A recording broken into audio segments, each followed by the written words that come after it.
हिन्जावसाफोरनि जोलुर बादायलायनाय हाबाफारिया दिनैनिफ्राय जागायजेनबाय। उदालगुरि जिल्ला नलबारि डायमन्ड गेलेग्रा फोथाराव उदालगुरि जिल्ला स्पर्टस एस'सिएशननि बानजायनायाव सेथि इन्टारक्लाब जोलुर गेलेनाय बादायलायनाय हाबाफारिया दिनैनिफ्राय जागायजेनबाय।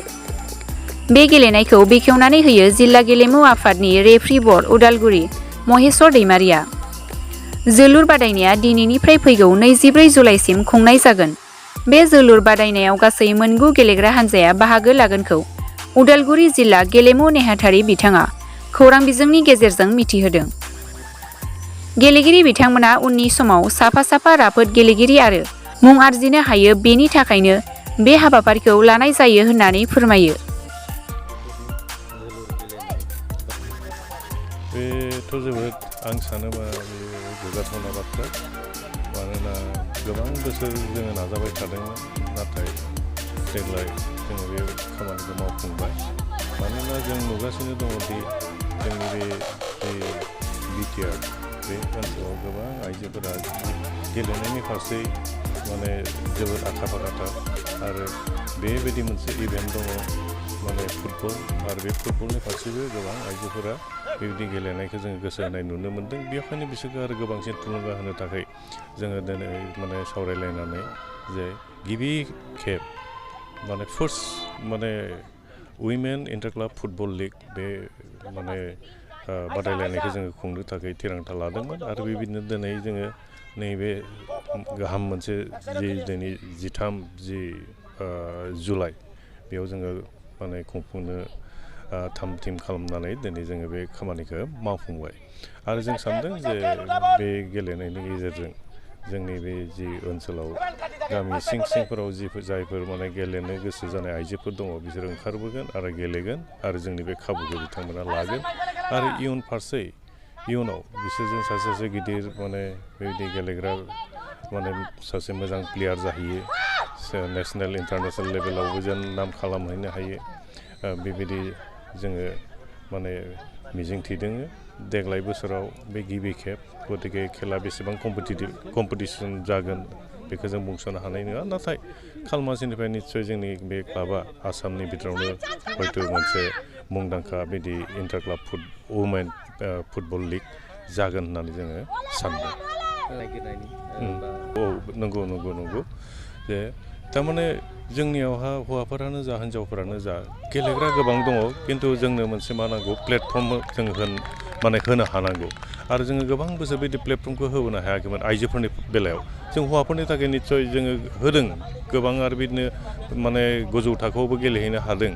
खिन्थु जोङो आइजोफोरनि फारसे स्पेसियेलि फुटबलाव जोङो बेबायदि मोनसे प्लेटफर्म होनो हायाखैमोन। जों जुदिও इन्टार डिस्ट्रिक्टआव फुटबल टिम लाङोमोनब्लाबो खालि जोङो माने बे मोनसे माने माखासे बिदिनो गामि सिंनिफ्राय सिलेक्सन खालामनानै सासे सानै बिदि खालामनानै जोङो लाना थाङोमोन आरो बिदिनो टिम मोनसे जों बानायोमोन। आरो दायो बेवहायनो जों सानबाय मा, जोङो बिसोरनोबो मोनसे प्लेटफर्म होनांगौ, हौवाफोरजों समानै जेरै आइजोफोराबो आवगायलांनो हायो, बेबायदि जोङो साननानै बेबायदि जोङो नैबे दिनै जि नोंथांमोना नुगासिनो दङ जे माने गिबि खेबनि थाखाय जोङो इन्टारक्लाब माने जि आइजोफोरनि बादायलायनाय बेखौ जोङो बेवहाय खुंनो लादों। आरो बेनिफ्राय जों आसा खालामदों दि अपुर्णा नार्जारिया दिनै इण्डियानि माने वुमेन टिमनि केप्टेन जालायनो हाबाय। आरो निस्सय जोंनिफ्रायबो बिदि सानसे समाव माने बिदि ओंखारबोगोन, जों बेबायदि मोनसे मिजिं थिदों। आरो निस्सय जोंनि आइजोफोराबो बिटिआर हालामनि आइजोफोराबो निस्सय बिदि गेलेनाय बिथिङाव गोजौथिं आवगायलांगोन। आरो जोंनि नैबे जि गिबि खेबनि थाखाय जों फाथिना लानाय जि इन्टारक्लाब फुटबल लिग आइजोफोरनि, बेवहाय मोन 9टा टिमा बेवहाय बाहागो लादों। आरो बे खेलाया दिनैनिफ्राय जागायजेननानै फैगौ 24 जुलाइसिम जागोन। सुजुग सुबिदाफोरखौ जोङो बिथांमोननो जोङो इन्टार डिस्ट्रिक्टआव जों सिलेक्ट खालामगोन। जोंहा जिथुनाखि अल आसाम इन्टार डिस्ट्रिक्ट जि माने आन्डार 17 जायो, सिनियर टिम जायो, आरो माने आन्डार 13बो जायो। जों बे खेलानिफ्रायनो बेबायदि जोंनि डिस्ट्रिक्ट टिमनि थाखाय जों सिलेक्सन खालामनानै टिमखौ जों फाथायगोन।